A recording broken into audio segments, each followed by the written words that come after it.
అనారోగ్య సమస్యల్లో ఒబిసిటీ కూడా? మెయిన్‌గా వచ్చేసి మనం ఉద్వర్తనం అనే ప్రొసీజర్ ఉంటుంది సార్ పంచకర్మ థెరపీస్‌లో.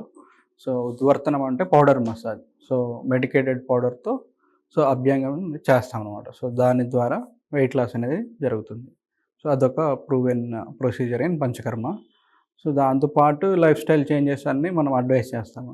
సో, అట్లా తీసుకుంటే వ్యాయామం. సో, వ్యాయామం గురించి వచ్చేసి ఆచార్య వాగ్భట చెప్పారు. వ్యాయామం కర్మ సామర్థ్యం, దీప్తోరగ్ని మేధస క్షయ. సో, మేధస క్షయ అంటే ఎక్సెసివ్ ఫ్యాట్‌ని తగ్గిస్తది. సో, వ్యాయామం చేయటం యొక్క బెనిఫిట్స్‌లో మన సంహితాల్లో మెన్షన్ చేశారనమాట.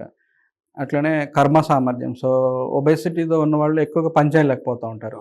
సో, వ్యాయామం చేసిన వాళ్ళు కర్మ సామర్థ్యం అంటే కర్మ అంటే పని. సో, సామర్థ్యాన్ని పెంచుతుంది. సో, పని చేసేదాన్ని ఇంక్రీజ్ చేసుకోవచ్చు. అది ఎక్కువ ఇంతకుముందు కంటే ఎక్కువ పని చేసేలాగా తయారవుతారనమాట. దీప్తోరగ్ని అంటే మన డైజెస్టివ్ ఫైర్‌ని కిండిల్ చేస్తది. దీప్తోరగ్ని. మేధసక్షయం అంటే బాడీలో ఏదైతే ఎక్సెసివ్ ఫ్యాట్ ఉందో దాన్నంతా తగ్గిస్తది. వ్యాయామం చేయటం వల్ల తగ్గుతది.